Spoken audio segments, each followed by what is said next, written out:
Вибашна бяцлаглаар тэгш хамгаалан оршихуй. Бие махбодтой холбоотой олон янзын шалтгаанаар бидний сэтгэл агшин тутам сайхан муухай янз бүрийн мэдрэмжүүд үүсэн байдгийг бид вибашна бяцлаглаар тодорхой мэдэрч болно. Сайхан мэдрэмж бидэнд таатай санагддаг бөгөөд тэгснэр түүнийг дахин хүсэх хүсэл буй болж эхэлдэг. Тэгээд түүнийг алга болгохгүй байнга тэр чигээр нь байлгахын төлөө сэтгэл маань тэмүүлж түүний үр дүнд өөрийнхөө амар амгаланг үгүй болгодог. Гэвч байнга хувиран өөрчлөгдөж байдаг байгалийн зам ёсоор тэрхүү таатай мэдрэмжүүд удалгүй алга болж дахин таагүй мэдрэмжүүд үүсэх бөгөөд тэр үед бидний үл хүсэх, өөрөөсөө зайлуулах хүсэл төрдөг. Мөн байнга энэ хэвээрээ байх үедээ хэмэх айдас жихүүцэл буй болох бөгөөд ингэснээр өөрийнхөө амгаланг дайсан мэтээр устгаж эхэлдэг. Ийхүү тааламжтай тааламжгүй мэдрэмжүүдийн аль нь ч зовлонгоор дүүрэн байдаг билээ. Хүсэх, дургуутсах их мэт сэтгэлээс л зовлон үүсдэг. Өөрөөр хэлбэл сэтгэл хэвийн биш байх юм бол зовлон нүрэлнэ гэсэн үг. Иймээс амьдралын элдв нухчаанд ээлжлэн ирэх жаргал зовлонд сэтгэлээ үл алдуулан амгалан амьдрах л дээдийн жаргал бөгөөд тийхүү сэтгэлээ хянаж чадсан цагт л бид зовлонгоос өөр таахцаж сэтгэлийн их амгаланг эдлэх болно. Альва зовлон жаргал гээд байгаа бүхнийг боддоор мэдэрч ямагт сэрэмжтэй амгалан тайван оршихыг тэгш оршихуй гинэ. Тэгш оршихуй гэдэг маань амьгүй хад чулуу шиг гэсэн үг бас биш юм. Сэтгэлийг баясгах, гониглуулах зэргээр өөрчлөх ямар нэгэн үйл явдалд орж үзээгүй сэтгэлийг тэгш амгалан байна гэхэд хэцүү. Мэдээж ямар нэгэн үйл явдалд орлож, түүнийг ойлгож, тусган авах мэдрэл сэтгэхүй үгүй бас түүнийг ямар нэгэн байдлаар тэгш амгалан байна гэх нь утгагүй хэрэг билээ. Өөрөөр хэлбэл тэгш амгалан байна гэдэг нь хэн нэгэн хүн гар хөлийг минь яг л мод шиг таслахад юу ч мэдрэхгүй байх юм уу? Ямар нэгэн өвчин намдах тариа хийлгсэн мэт байхын нэр биш юм. Гагцгүй болж буй бүхнийг дээд зэргээр мэдэрч байвч энэ бүхэн нь мөнх ус шүү гэдгийг ухаарч чадсны үндсэн дээр сэтгэлээ ямар нэгэн өөрчлөлтөнд оруулалгүй амгалан тайван байлгах хэрэгтэй. Түүнээс биш гүн нойронд автсан юм уу? Ямар нэгэн зүйлийг мэдрэх мэдрэмжгүй хүнийг тэгш амгалан байна гэж ойлгож болохгүй юм. Аз жаргалтай үедээ хэд хөөрөн баясаж зовлонтой бол уйлан гаслах нь аль нь туйлшрал бөгөөд бидний хожмын зовлонгийн үүсвэр билээ. Эдгээрт алиланд нь төвчээртэй хандах нь л тэгш амгалангийн гол утга учир оршно. Гэхдээ ийхүү тэгш амгалан байснаар бид ямар ч идэвхгүй сэтгэлийн хөдөлгөөнгүй болчихно гэж айх хэрэггүй юм. Хэрв үнэхээр тэгш амгаланг үүсгэж чадвал бидний авьяас чадвар, хичээл зүтгэл, идэвх гэх мэт нь өөрийн эрэхгүй нэмэгддэг бөгөөд ингэснээр өөр бусад гэж ялгах аминчхан үзлээсээ ангижирж эхэлдэг. Ийхүү бусдыг их сэтгэл хэдий чинээ өөрт буй болно. Төвдөө чинээ л амьдрал сайн сайхнаар дүүрэн байх нь дамжиггүй. Харин бид тэгш амгалан байдлаа алдчихвал өөр болон бусдын төлөө сайн үйл үлдэх буюу сайхан амьдрах баталгааг мөн алдах болно. Тэгш амгалангийн ном гэдэг маань хорвоо дэлхийн амьдралаас зайлсхийн зүхтаахын нэр биш бөгөөд мөн түүний эсрэг утгач бас биш юм. Тэгш амгалан гэдэг бол бидний амьдралын нэгэн чухал хэсэг юм. Амьдралын аливаа үйл явдлууд нь бидний дайсан биш учраас учиргүй зайлсхийхийн хэрэг огтхон ч үгүй. Гэхдээ эдгээр нэргээд бидний амрах садан бас биш билээ. Хэрвээ бид бүхэн хорвоогийн ажил амьдралаас тэршэн зайлсхийлэлгүй болж буй алив явдлуудад тэгш амгалан буюу тайван, зөв сэтгэлээр хандаж чадвал хэдий сүм хийдэд сууж, ховрог бололгүй энгийн амьдралаар амьдарч байлаа ч гэсэн алив муу сэтгэл, элдв муу зуршил, мохог үйлээс ангижрах боломжтой юм. Өөрөөр хэлбэл болж буй ямар ч зүйлийг тэгш амгалангаар ажиглан хандах нь л бэлгүүн буюу үнэнийг харах зам, випашнагаар замнаж буй хэрэг бөгөөд хэрв түүнийг эзэмшиж чадвал би миний гэх үзэл, хүсэх дургуутсийн мананг арилгах боломжтой болдог. Ийхүү тэгш амгалангийн ариун хөрсөнд бэлгүүнээ тарж чадваас ямар ч үйл үйлдсэн зөвхөн цэвэр ариун буйны үйлэл үлддэг бөгөөд тийм ч учраас түүнийг амгаланд хүрэх цорын ганц зам хэмээдэг билээ. Дотоод сэтгэлийн гүнд үүсэж алга болж байдаг янз бүрийн мэдрэмжүүдээ бүрэн төгс тайвнаар ажиглан хандаад сурчхвал гадаад амьдрал тохиолдох элдв үйл явдлуудад ч гэсэн мөн тайвнаар хандаж эхэлдэг. Гаднах хорвоо дэлхийн элдв үйл явдал нь бүрэн төгс тэгш амгалан оршиж буй сэтгэлийн дотоод гүн рүү дураараа довтлон орж устган үүмүүлж чаддаггүй юм.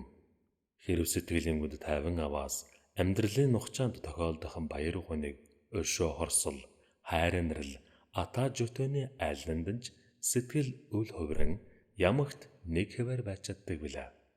Дотоод сэтгэлийн тайван байдал хөгжснөөр л аз жаргал биднийх болдог. Үүний ачаар олон хүнд нөхцлүүдийг өөрийн аюулгүй байдлын төлөө санаа зовсон, хий хоосон айдасгүйгээр давн туулж чаддаг. Тэгснэр мэдээж амьдралд элдв айдасгүйдэсгүй тайван байдал буй болж хоошод юу болох бол яах бол гэх бодолгонохрол уян гашууд үл автах болоо. Миний өр хөвгөд эд хөрөнгө, албан тушаал, алдар нэр, эрүүл мэнд маань сайхан байх болов үгүй болов гэх мэтийн удаг учиргүй бодол санаачралаас ангижрах болно. Мөн агшин тутам хувиран өөрчлөгдөж байдаг байгалыг өөрчлөгдөшгүй мөнх болгох, амьдралын зогсолтгүй урсгалыг зогсоох юм уу? Буцаах, усны хөөсийг хаглалгүйгээр өөрийн болгох их мэд үл бүтэх гэнэн оролдлого, хүсэл мөрөөдлөөс ангижрах болно. Өөрөөр хэлбэл байгалийн хуулийг ойлгож, амьдралын элдв үйл явдал, хүсэл тачаал, хорсол занал, мохоглолоос холдож эхэлдгээр үл барам, хувиран өөрчлөгдөж буй байгалийн элдв янзын хувь салхийг саад бэрхшээлгүй даван туулах эрч хүчийг олдог юм.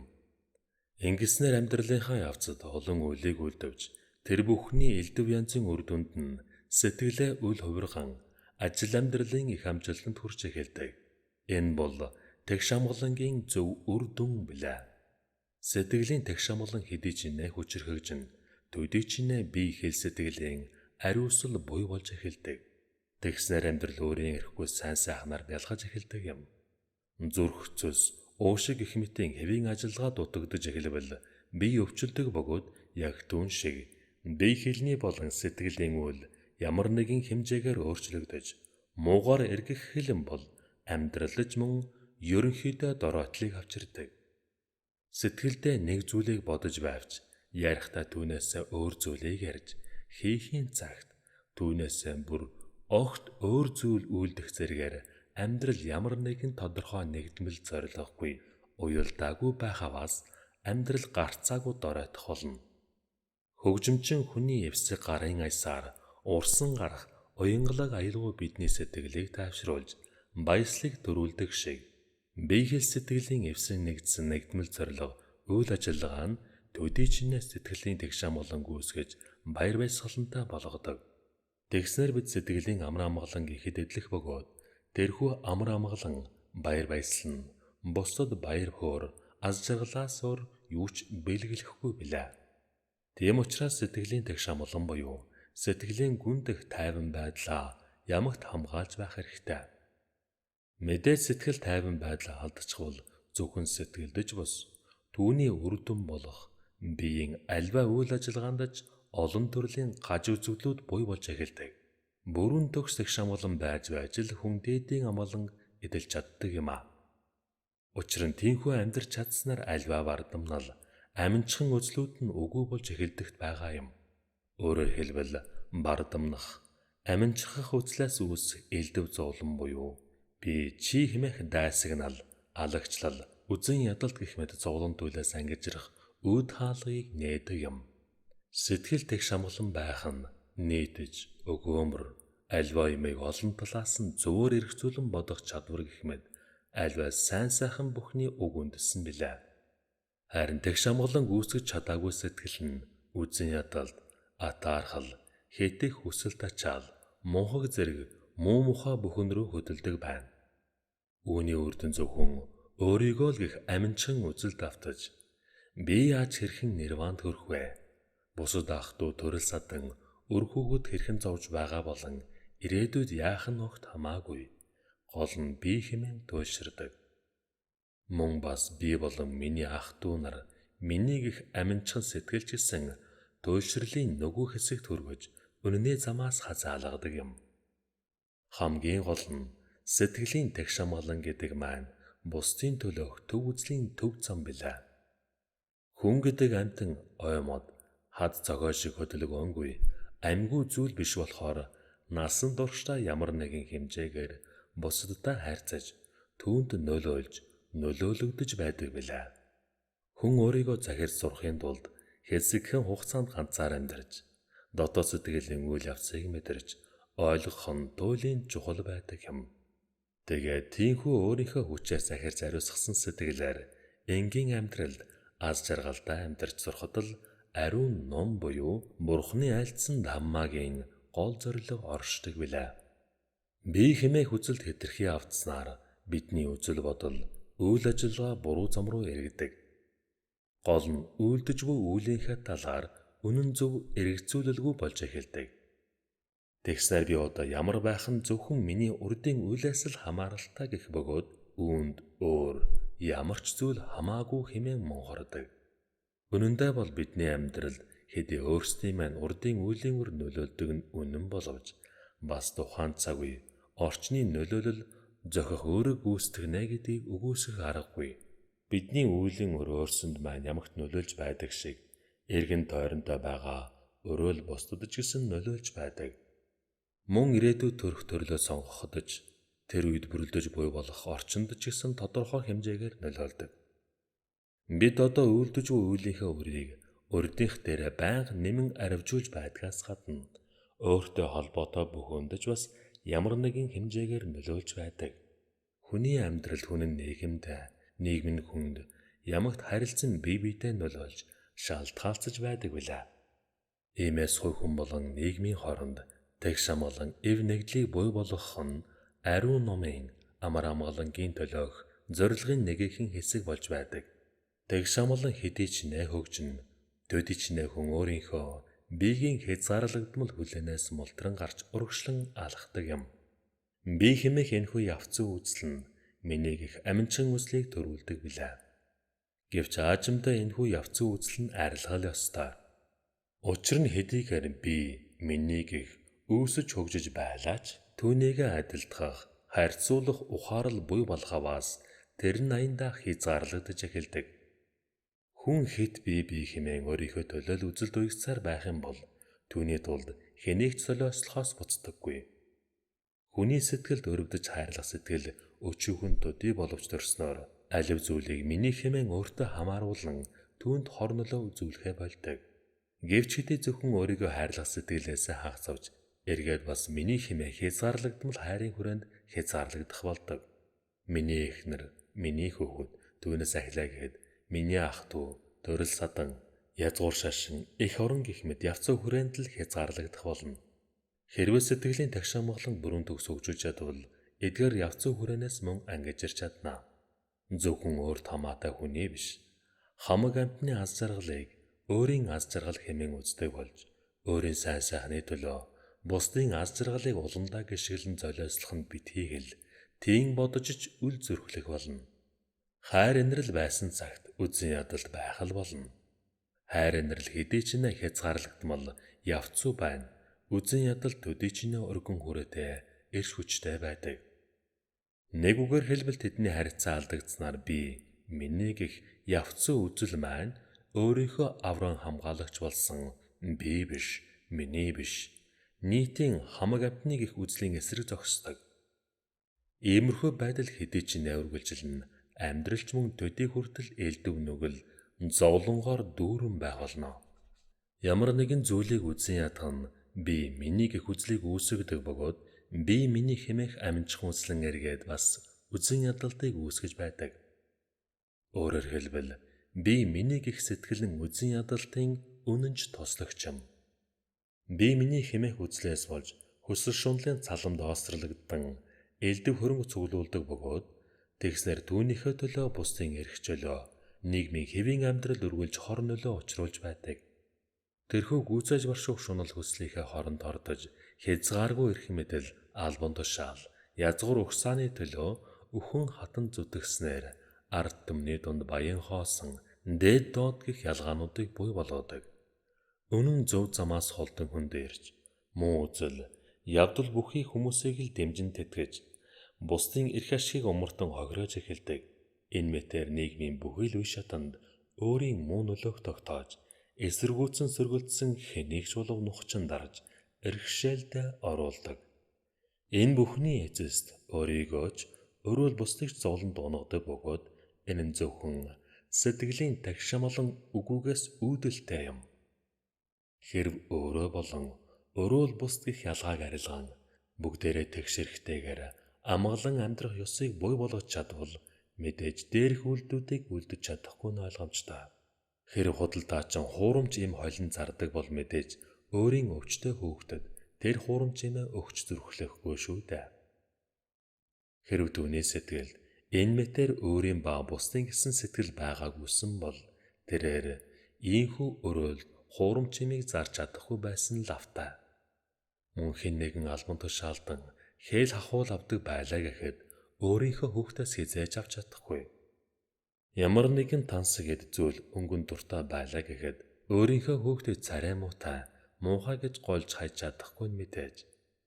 Хүмүүсийн амьдралын явцад өөрийн болон бусдын гих ялгаа арилгах юм бол хүмүүс хэнийг ч бузар булаа хэмээн гадуурхахгүй, үзэн ядахгүй, дайсагналцахгүй.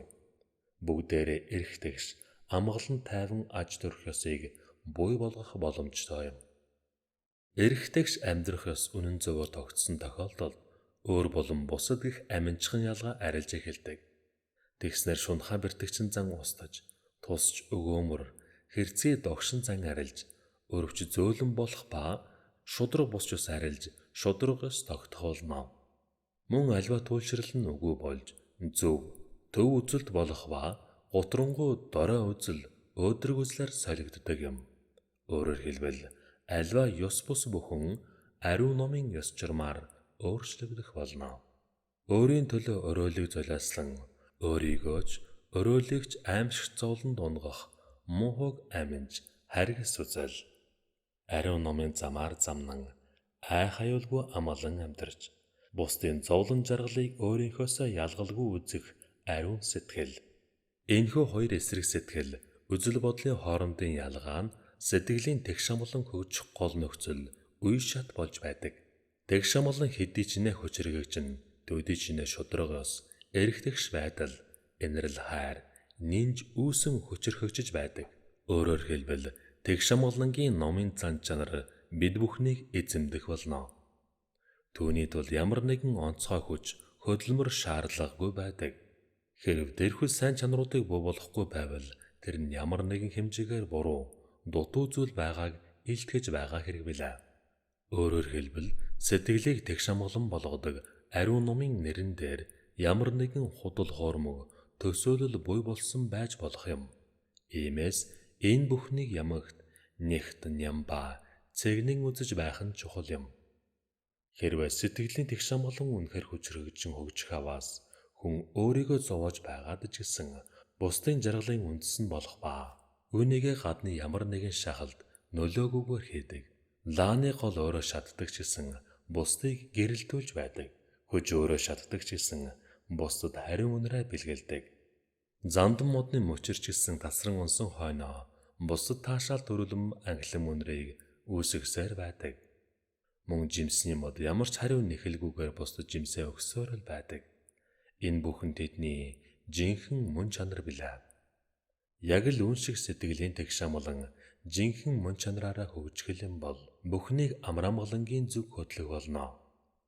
Иймээс энэхүү жинхэнэ амар амгалан бүрдүүлэгч сэтгэлийн тэгшамалан хөгжүүлэх ариун ном Даммааг өөртөө хөгжүүлэх хэрэгтэй.